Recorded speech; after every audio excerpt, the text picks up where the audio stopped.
Ryan Reynolds here from Mint Mobile. With the price of just about everything going up during inflation, we thought we'd bring our prices down. So to help us, we brought in a reverse auctioneer, which is apparently a thing. Mint Mobile Unlimited Premium Wireless. How to get 30, 30, bit to get 30, bit to get 20, 20, 20, bit to get 20, 20, bit to get 15, 15, 15, 15, just $15 a month? Sold! Give it a try at mintmobile.com/switch. $45 up front for 3 months plus taxes and fees. Promo rate for new customers for limited time. Unlimited more than 40 gigabytes per month. Slows full terms at mintmobile.com.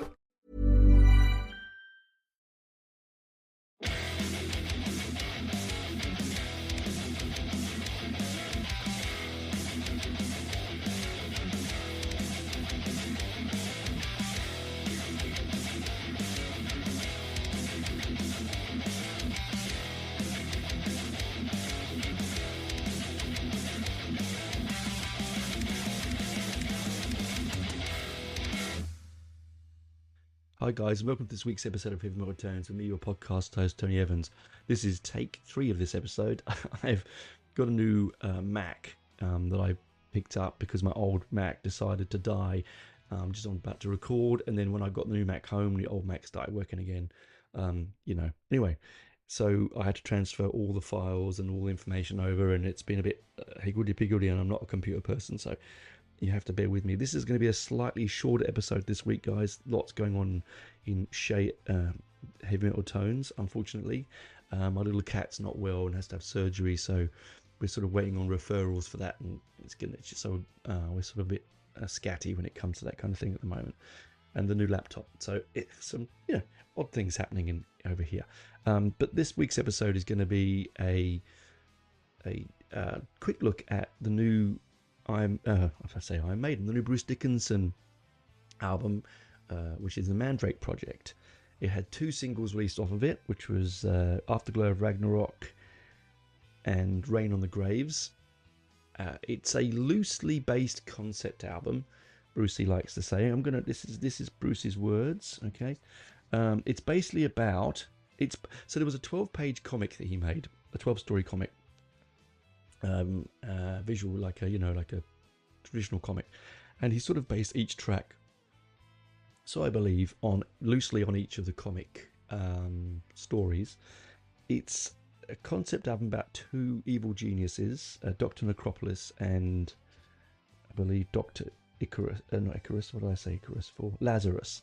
And they basically have this, it's a pool of minds between the two. They have a project called the Mandrake project, which is a way of harvesting souls and storing them. And there's an ethical and an existential, as they pull themselves apart, trying to work out what is the right thing to do, what is not the right thing to do, and it's an interesting idea. Very much the same sort of thematical theme that Bruce has been digging for some time. Of course, this album has an alternative version of Eternity Has Failed, which is sort of something that he really sort of enjoyed digging into when he wrote the lyrics for Book of Souls and for Senjutsu, I think. He sort of has a real love of the concept of afterlife and mysticism. I think when women get to a certain age, they start to look at that themselves, and I think that's where it's coming from for him. Musically, it feels just off the page of Book of Souls, to be honest with you. Also, it doesn't sound like any of his previous solo albums, even though it's the same producer and guitarist with him, Roy Z, who wrote the lyrics, or some of the lyrics, played some of the guitars, played some bass, and also produced it. They're a good partnership. They really have sort of dug a very deep furrow with that particular duo. But it does have it has that kind of, the way that Maiden went with this sort of Book of Souls Aztec-y feel. And I think that's where he's sort of, because I know he loves ancient history, philosophy, and mystical texts. So I think that's where Bruce is getting that from. It's a nice basic album. It sits in at around 10 tracks at 58 minutes. It doesn't, it really does gallop along quite quickly. It doesn't really sort of stauter really, or falter. Stauter, is that a word? Falter.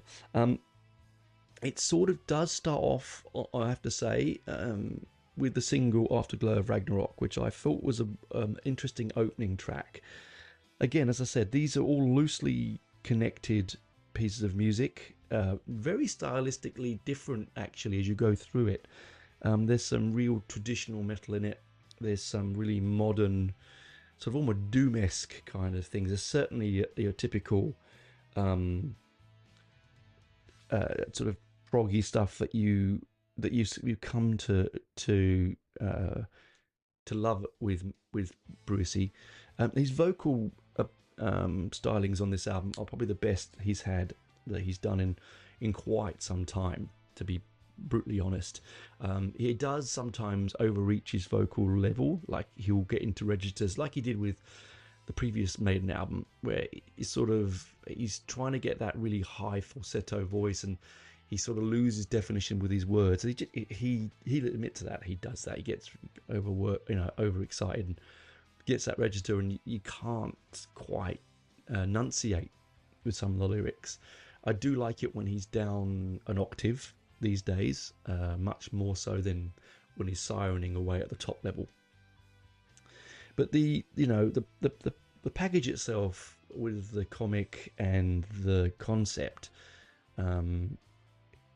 is pretty interesting.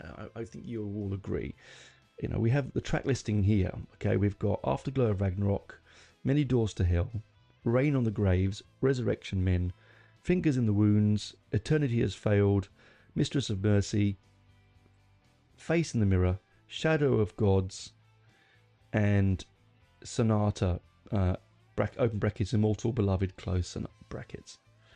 And I said it doesn't stick around too long. Like some of the recent Maiden albums have sort of had a bit of a point where you go, okay, all right, I've about enough now. Can we sort of bring this to a close? I've got other things I need to do. Now that sounds sacrilege to you Maiden fans. Well, I'm a huge Maiden fan, as you know this. I'm staring right as we speak at my Maiden collection in front of me.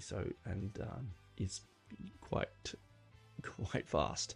So it's nothing to do with dislove of the band. It's just I feel that, like with some great authors, self-editing sometimes can be a bit tricky because you've all got your fingers in the pies, right?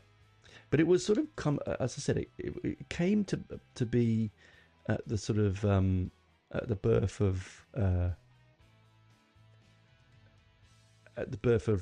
COVID. So times when you had plenty of time to think about this, and of course during COVID we all thought of our mortality, didn't we not? So this is a good birth of it. What I like about it is, though, even though it's sort of a COVID baby album, he's not gone on about it. It's not mentioned in the lyrics.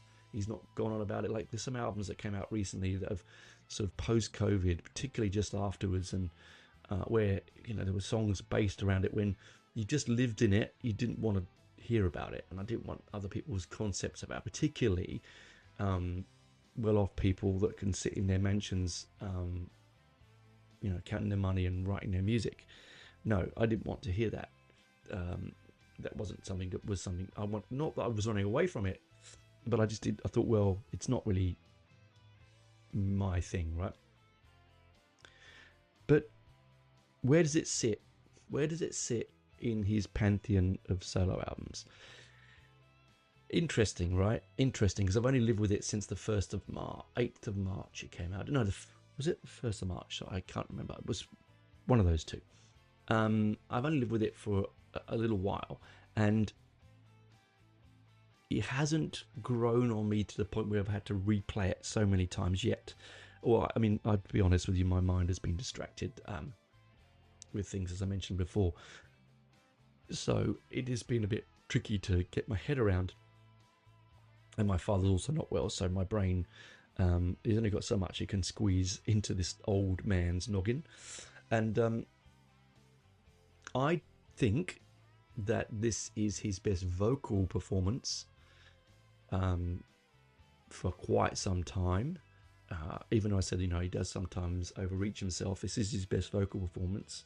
I think it's the best mix, certainly the best paced album of his latter solo albums. I would say it sits to me. People are gonna roll their eyes at me here, but everyone knows that Tattooed Millionaire is my favorite. I think it sits in, but I think it's somewhere in around the top 4, even possibly top 3. No, definitely top 4 at this moment. I think he's really taken his experience with Maiden in since the turn of the decade. Since the turn of the millennium, and sort of grown with it, and he's not embarrassed to be what he is. Like, I think I've mentioned this before, but with Tattoo Millionaire, it was almost like he had to make that album. He had to be. He was playing someone he's not. Whereas with these latter albums, they definitely, for me, are more him. Lyrically, they're deeper, and we'll talk about the lyrics in the second half. Lyrically, they're deeper. Conceptually, they're much more grown up, and it's not for everyone because it doesn't go a million miles an hour. It's not the heaviest thing in the world, and I've heard people say to me many times that they've been put off Maiden a lot. Turn of Millennium Maidens put them off because they're not as fast or as catchy as it used to be, and I think that's a lot of fucking hokum, because the reason that Maiden and Bruce has stayed relevant, unlike a lot of bands, I'm looking at you, Metallica, have not, is because they are willing to grow and change with their audience, and their audience, who love them so much, are willing to grow to change with them.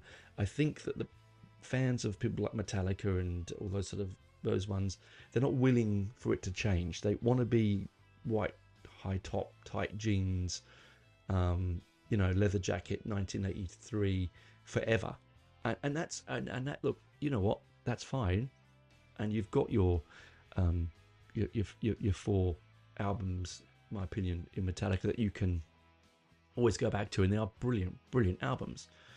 They're one of my Desert Island discs.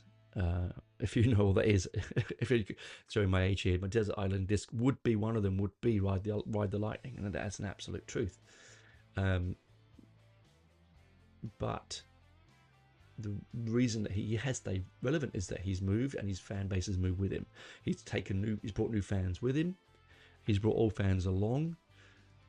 He hasn't tried to be 21 again. He knows his limitations, and he does what he wants. Let's be honest, he's rich enough and famous enough that he could put an album out of like Rob Halford did of Christmas songs, and it wouldn't matter. It wouldn't matter if he sold 4 copies or 100 copies. It wouldn't matter, make a difference, or 1 million copies, because it's not about, for him, making money. I'm sure making money is good. Everyone likes to make money, but I think for him, it's about a body of work he can be proud of, and creative work that he is singularly enjoying to tour and to promote and to think about. And you know what? He's made a 12 story comic to go with this album, and for me, that's just like going, hey, I'm coming back to my childhood, but not my sort of teenage years, when we would go to the comic store or we go to the newsagents and buy a comic. I mean, I don't think anyone does that anymore, do they? I'm sure there are people out there that do, but it's not something you do regularly, and it's not something you can just go to your newsagents and get. When we were lads in the dark ages, it's all online now, isn't it? I mean, I remember, eagerly going and getting my copy of 2000, not 2000, what's it called? bloody hell, see, old man. I used to go and get a comic called Oink, which was like a really sort of anarchic, like a kid's version of Viz. And then I used to get 2000 AD, of course. I love 2000 AD. I used to absolutely pore over that comic. Judge Dredd was my favourite. Absolutely loved it. And I used to also really enjoy reading my brother's Dandy and all those sort of things. And Beano and all that kind of stuff, you know. And they were just sort of mindless entertainment because kids programs didn't come on till the afternoon. So you didn't have all 24-hour TV, so you had to entertain yourselves, and comics were one of those ways of getting them. And you could share them around with friends, and you could do all sorts of stuff. It was great. Anyway, that's enough of this side. I'm going to stop rabbiting, but we'll talk about the other side. Quick rundown of all the tracks, because then that's what you want here coming here for, and we'll talk about the music, and then hey, we'll see where we go from there. Bye for now. Botox Cosmetic, out of botulinum toxin A, FDA approved for over 20 years. So, talk to your specialist to see if Botox Cosmetic is right for you. For full prescribing information, including boxed warning, visit BotoxCosmetic.com or call 877-351-0300. Remember to ask for Botox Cosmetic by name. To see for yourself and learn more, visit BotoxCosmetic.com. That's BotoxCosmetic.com.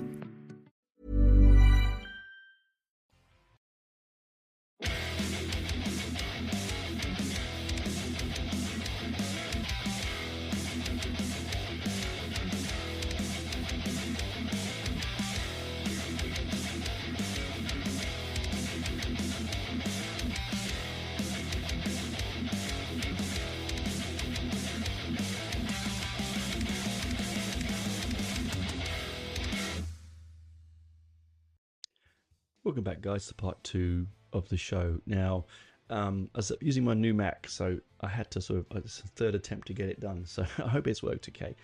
We're opening up the album with Afterglow of Ragnarok. Now, most of you, if you are into the industry stuff, would have probably heard the single when it was released a little while ago.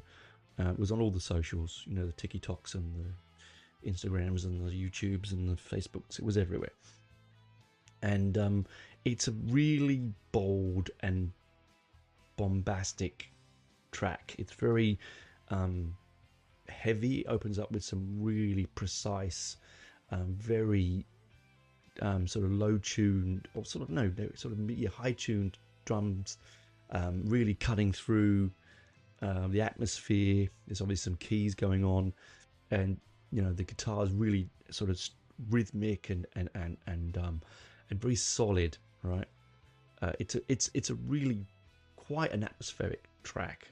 So I'm not sure I would have opened with this one, but you know, it is singles often these days. If the first single off the album often opens the album, so hey, but it is it's a real Brucey song. It's a real roller coaster of imagery and spectacle, really. I mean, lyrically, it's okay. You know, it's comes a lot from that eternity has failed kind of lyric. You know, I am your very soul, the one you don't know. I am the truth that's playing hide and seek. I will not be free. I cannot choose to be till my creator takes the chains off me. All is come to nothing. All will burn in hell. Now the bridge is broken. All is overcome. Again, it's very mystical. It's very, I mean, Ragnarok is the end of the world for the Celts, the Vikings, and it's all about being set free, your soul being set free, which, you know, I think that comes again from the Mandrake project idea, right, where Lazarus and Necropolis are trying to restrain or capture the soul at death, and Ragnarok would be everyone. It would be the end of the world for everyone. So it's capturing everything. It's all about, you know, not being... I crossed the shining seas, eyes of creatures follow me. Midnight guides us to the steady course. Afterglow of Ragnarok. I don't think it's connected with the Lazarus and Necropolis story, but I think it's a connection tenuously, because it's about after you'd passed on to Ragnarok. And if you know any of your Viking history or mythology, that's very much like River Styx, very much like sort of traveling into the underworld or to the afterlife. A good version of that, actually, I mean, it sounds really silly, but a good fun way of taking that story on is actually Terry Jones's 80s movie Eric the Viking, which was based on his books, his picture books, and I think that's actually a good way of getting your head around a very complicated concept with a bit of fun. Actually, one of my favourite movies of that period. That aside, so it's quite good. It's got a fantastic rollicking chorus. The solos are typically clean and fast. The drumming is, and to be honest, I think this is probably Bruce's best vocal line on the album. I could think differently later on once I've heard it a few more times, but I think this is a real sense of bombast to open the album up. Real moment of glorious Bruciness. If there ever is a term, I'd say Bruciness is the right one. It's very much so. It could easily be on a Maiden album, very easily. I wouldn't be surprised if it finds its way onto a Maiden album in the future, but it very much feels like it. That kind of mythology and awe and love of Celtic imagery. It's a brilliant single. Probably one of the best singles he's released in a long time. In fact, I got it when I ordered it on its release, pre-ordered. It came with a comic book and a poster. It's signed. It's really, really nice single, gatefold. It's really lovely, and I think that sort of single is a really good way of launching an album. Something sumptuous, something fun. Don't come out the gates with a sort of timid, like Maiden have done in the past. The last couple of singles that first came off their albums were probably the wrong choices. I've said that before. This felt like it was the right choice, in my opinion. And then we get on to Many Doors to Hell. Again, another afterlife concept, as I've talked about before, with River Styx, okay, and all that sort of, all that sort of nonsense. This really is a more traditional sounding track. So you've gone from the bombast and atmosphere of Afterglow of Ragnarok to a more traditional rhythm concept and pace to this particular track. Now, I haven't had enough of the lyric. I've really got to get into the lyric of this one. I tried researching more, but Bruce hasn't really given much out. Look, again, with Brucey, you don't know what he's been reading. He might have been reading something and the song has come to him. Also, it might just be something that he's thought of. Basically, the lyric is quite a complex and dense one. It's a very wordy, which is something that Bruce is good at. As I said, when he brings down his octave, he can really fill the lines with lyrical goodness. And you know me, I love a good lyric. It's my favourite part. Sometimes my favourite part of the song, if not always my favourite part of a song, is the lyric content. And this one, I'm going to read out just a passage because it's quite interesting of a lyric, okay? Starts with, all things of love and beauty, lost in clouds of fiery dust. Beneath the blood-red sky, the shifting sands will cover us. We drink the cup of secrets, dreaming of the afterlife. The sun begins its journey, taking us from night to day to night. So where was God when I needed him the most? What salvation is Holy Ghost? For what I've done, you cannot blame me. I've lived across the centuries. So again, I'm not quite. I mean, I don't want to go through every part of the lyric here. It is a lovely, fantastic, sumptuous story. So do bear with me. Do sit down and listen to the lyric closely and see what you think of it. Again, of course, it's all connected with this Lazarus and necropolis, keeper of souls concept. at the chorus is, our life will leave us with wounds so grievous, human deceivers, I'm your soul retriever. A little bit of an interesting chorus, but I like it. It's very funky in some respects. When the sun goes down, I wear my thorny crown. I know them oh so well. The many opening doors to hell. Prometheus unbound, tears of dissolution found. Believe the tales I tell. The many opening doors to hell. So it could also be about someone taking a soul to the netherworld, right? It could be the boatman across the river Styx, that's what it could be. It is a deliciously traditional song musically, so you can take your mind off listening to the concepts of the music once you've listened to it through it once, and give yourself a lyrical listen. I'm going to do that again later on and just see if I pick up. I will come back to this album sometime later in the year with a more in-depth view. This is, again, as I said, it's sort of like a quick jump because it's been a tough one here, and got to keep the show going. Got to keep the show going, guys. So the next track is "Rain on the Graves." Now, "Rain on the Graves," a lot of atmosphere again. We're going back to atmosphere, very much Afterglow of Ragnarok. It's the second single, and you can see why. It's quite a dense and dark piece of music. Lots of fascinating audio imagery. I paused in too soon. Do you see? I paused on imagery. Sorry, audio imagery.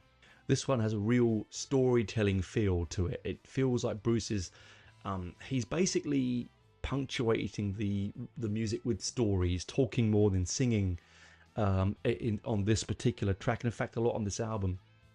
And it's got a real sort of, I'm going to, I don't know how to say this, a sort of a folky feel, even a country feel to the way that he's telling the story, but more like folk, more like they're sitting around a campfire and some wizened old man telling a story. And it is a real story. There is a lot to the lyric, okay? In a country churchyard, I came across a man. He smiled and slowly beckoned me with a trembling hand. Did you come to gamble or did you come to pray? What's the meaning of your business here on a stormy day? See, I think that's also about meeting the devil in a graveyard. You think is a priest, but he's a devil. And you're gambling your soul away with him. The raindrops splattered on the tomb from grey and leaden skies. Deny me once, deny me twice, don't look me in my eyes. I think, again, let it wash your soul of dying faithlessness. He denied the truth that had come to steal. To kneel before the poet, not the altar or the priest. He washed himself in misery before he came to pray. He hoped in his false patience some sympathy he'd sway. I really think, I think that's him, about a man journeying to beckon to by the devil to gamble his soul away, to clean either clean himself of his sins or sell his soul, his immortal soul, to the devil. And I think that's it's really beautifully pictured and portrayed in the music and in the imagery in the video and in the concept of rain on the graves. I really, it's like, if you think about it, it's quite heavy, isn't it? I mean, it's already sad to be a graveyard, or then raining and grey leaden skies can be, image can be concept of sadness and loneliness, and I think this is a really good, again, connecting very nicely, loosely to the Acropolis and Lazarus' story of the soul. It's all connected back to the soul, right? And he's been very much that way for quite some time. I mean, you have to nod over two Maiden albums to go and look at Book of Souls, and Senjutsu wasn't far. I know it was an war-based one, but there was some deep soul searching in that one. And then we come to my favourite track on the album, which is Resurrection Men. Resurrection Men was a term used for grave robbers, I believe. They were resurrection men. So people that took bodies out from the ground to sell them to hospitals, freshly interred bodies, so that they could do autopsies and learn anatomy because it was illegal for quite some time, particularly in the UK. And the resurrection men, famous resurrection men, were Burke and Hare, of course, who eventually ended up running out of bodies to take fresh bodies, so end up murdering to fulfill their orders. To be honest, it's a horrible story, but musically it's quite doomy. It reflects the lyrical concept and the idea of it. It's quite a thick, robust bass tone, and it's very doomy. For me, it's probably the most doomy thing on the album, which is probably why I like it. It's slower, it's a little bit more heavier, and it's just got sort of, it doesn't run away at breakneck speed. And I think that Bruce's vocal line is also really quite, again, the octave down. It does go up occasionally, but he holds it really well here.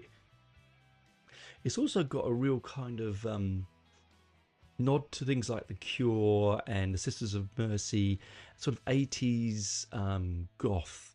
Interestingly enough, it's sort of a bit of a gallop in it. This guitar gallop that could come straight out of an early Mission album, or as I said, off of Flood. This is the Mercy album. It has that sort of dynamism that doesn't feel metallic, but feels sort of punky, but more very gothy. I think very gothy. And it's okay in the lyric here. I'm going to grab some of the lyric here.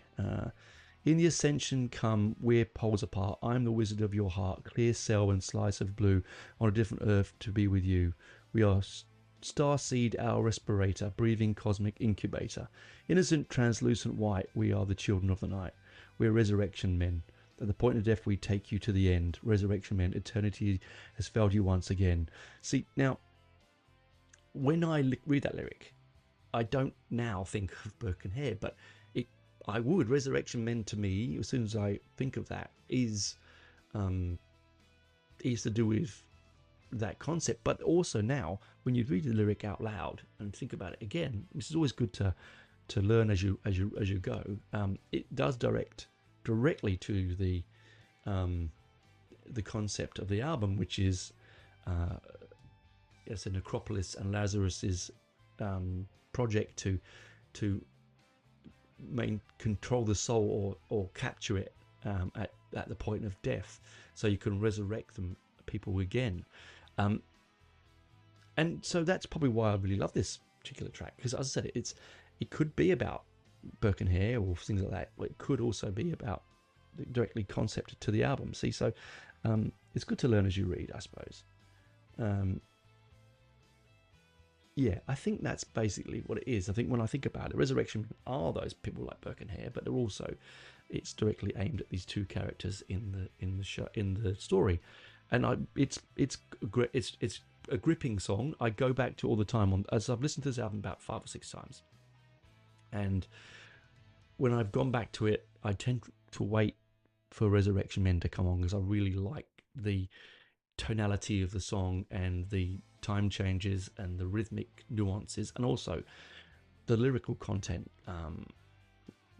It's funny, isn't it? When I listened to the lyrics, I was always thinking of Burke and Hare. I didn't even link it to the story that it's based on, which is, it's nice, isn't it? So you get 2 different things out of the same song.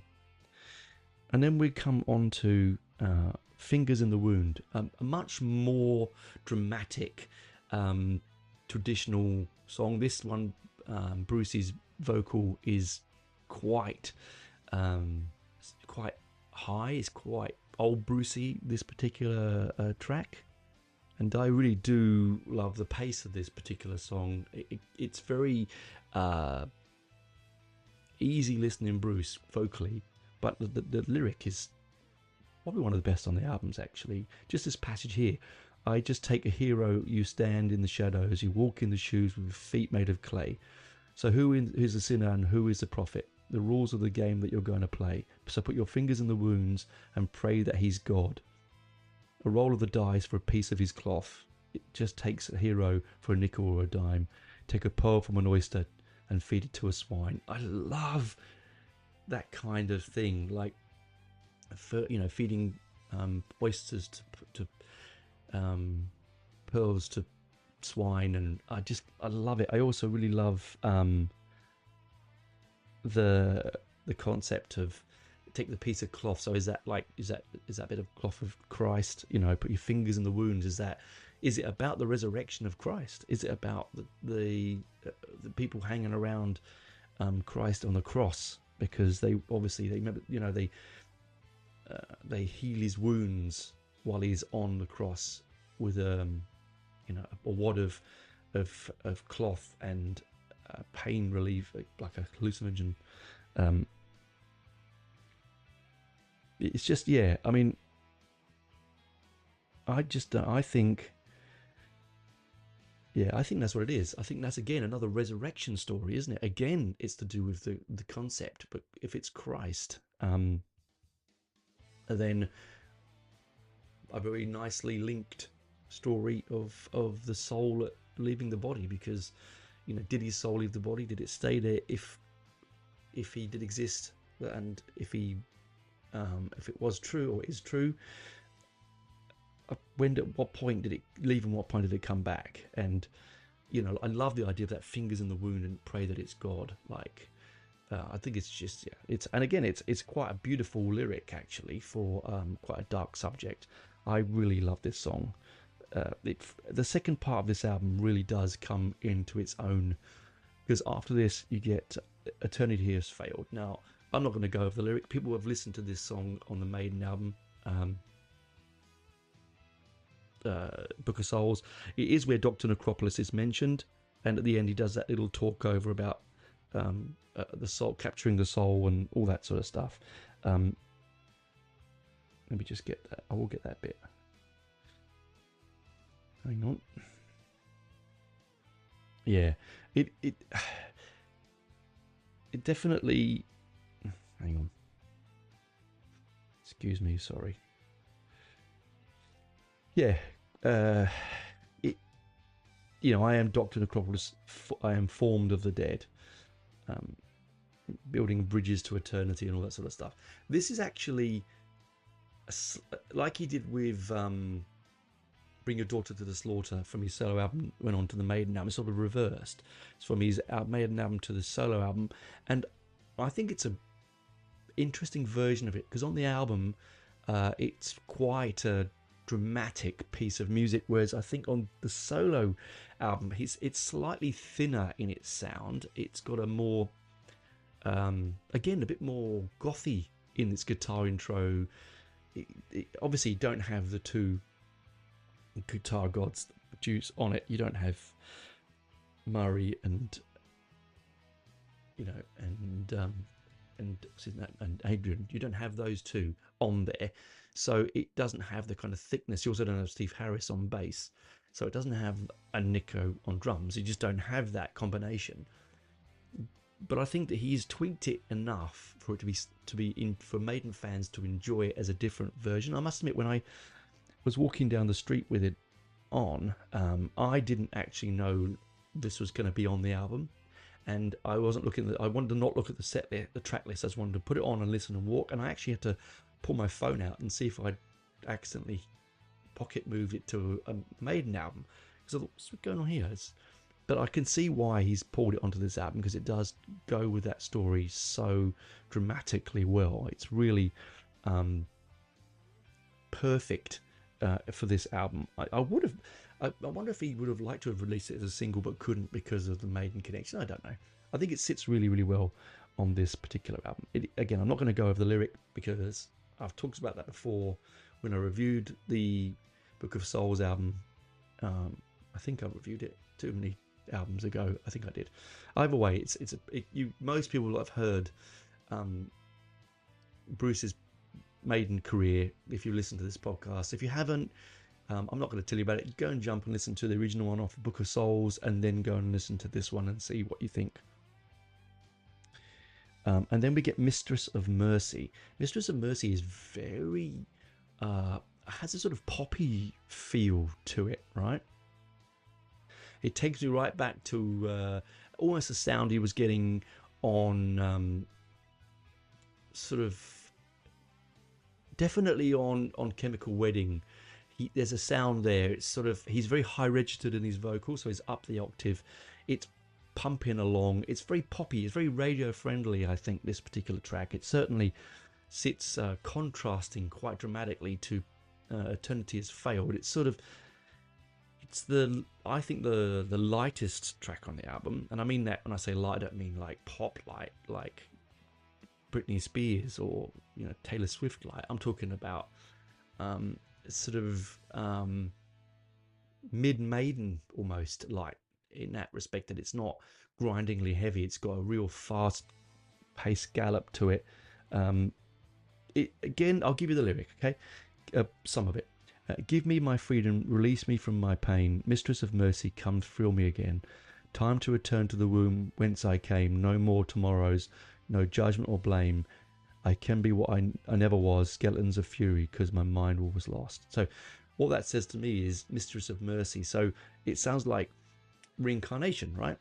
Isn't it? That particular lyric sounds like a reincarnated lyric. So again, it's soul going and leaving and coming back again, back into womb to be something you never were. So getting a second chance. And a lot of Bruce's concepts are about second chance, about reliving life again. A lot of it. And I feel that he's the latter day Maiden albums, because he did a lot of quite a bit of lyrics with Steve. His solo stuff is much more that rebirth, sort of concept. I can be what I never was now that I'm ready. Now my mind is lost, far from the old ways. Sleepers all awake, lost in the harmony, the majesty, the ecstasy, another world, another life, another afterlife again. So so he's lived again, he's died again, he's round again, and it sounds like to me like reincarnation. But that's why it feels like one of the early.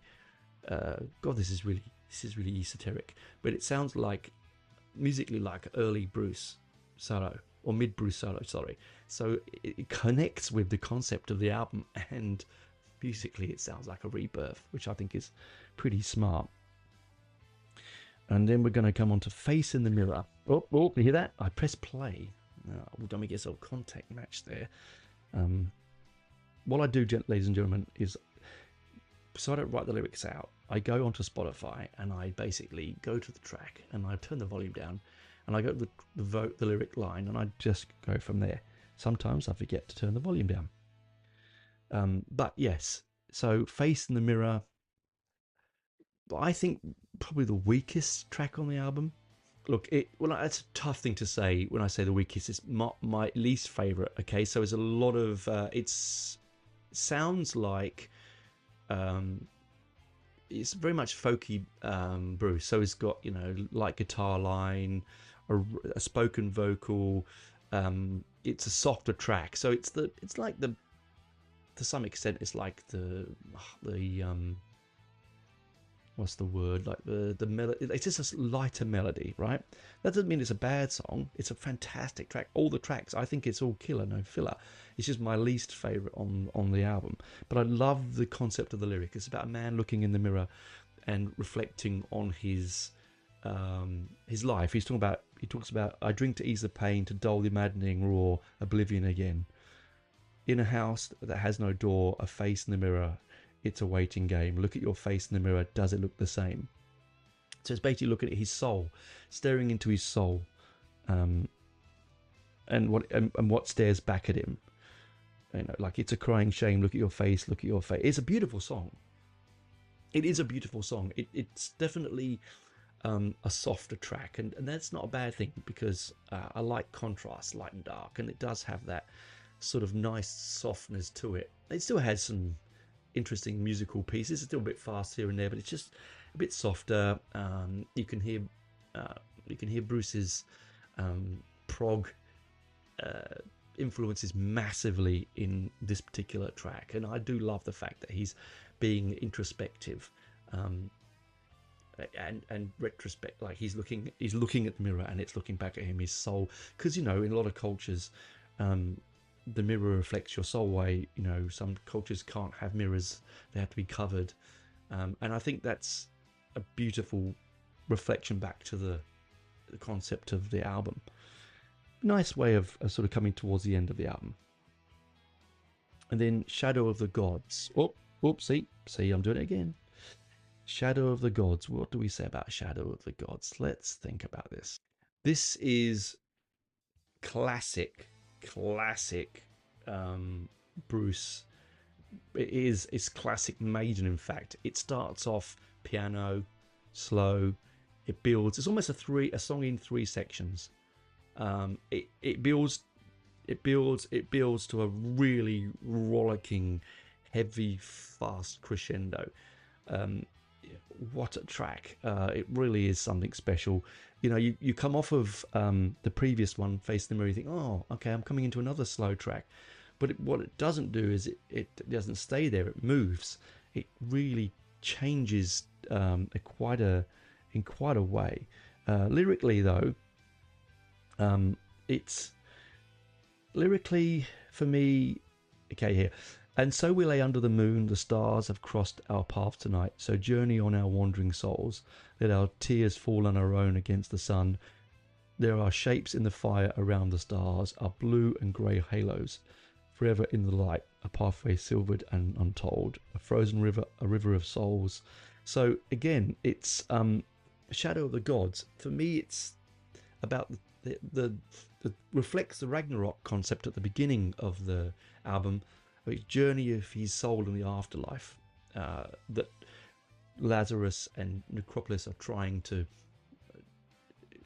hold, and there is the dichotomy of this album. The concept of these two men trying to withhold the soul after once it leaves the body, so they can resurrect the people.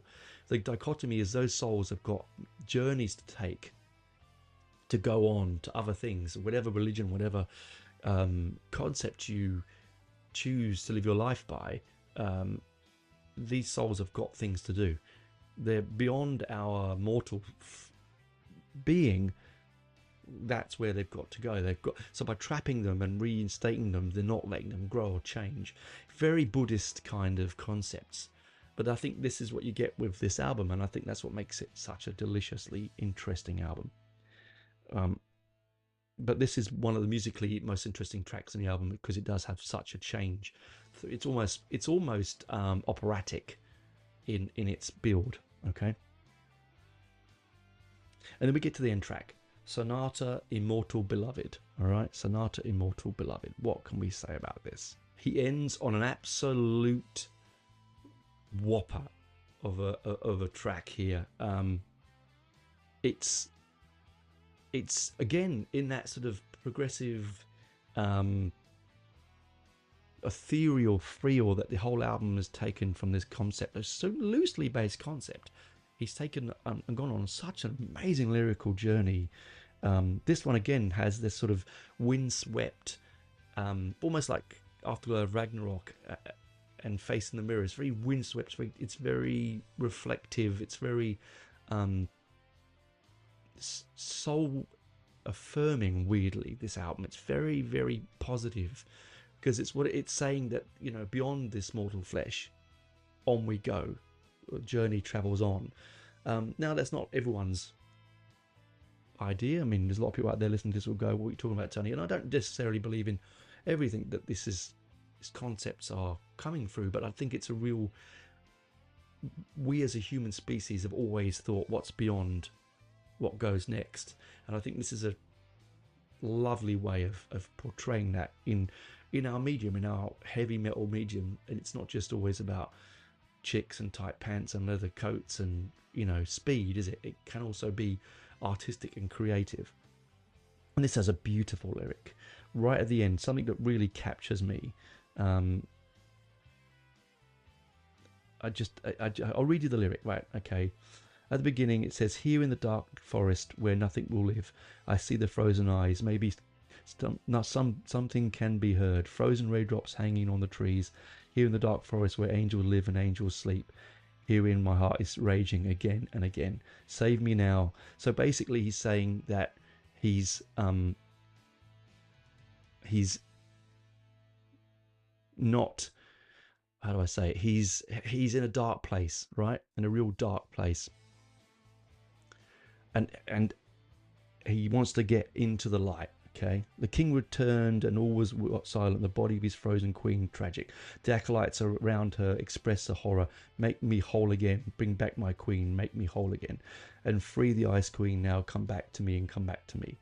I mean, again, within that story, within this, I mean, I'm just grabbing lyrical bits.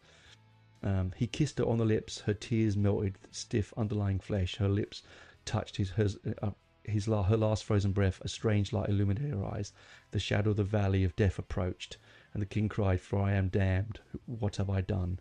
So obviously, it's about someone bringing back to life with probably with black magic and the soul of his dead loving wife. Should he have done it? Should he have brought it back? Probably not, and that's what I think he's trying to say. It ends on saying we shouldn't capture the soul. We should not fiddle with it. We should not change it. And again, it's a real operatic and textured and thematic and atmospheric track that just underlines the concept of this album really succinctly. And I really hope you enjoy listening to it, because I've really done. And I'm going to go back now and sit there, and I do recommend getting the lyric sheet up, looking at the lyrics on your phone, listening along and seeing what you come from it. I know that's what I do.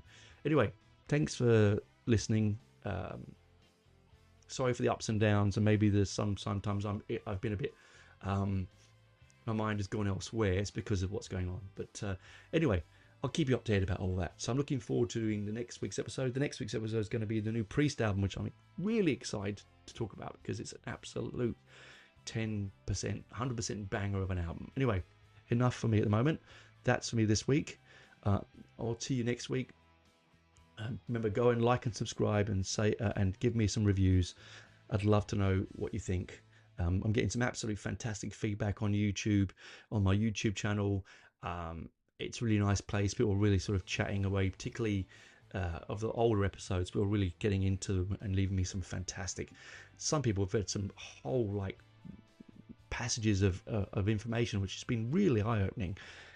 Thanks again for that, guys. Whether it's positive or negative, I really enjoy it. Chat to you next week, guys. Bye for now.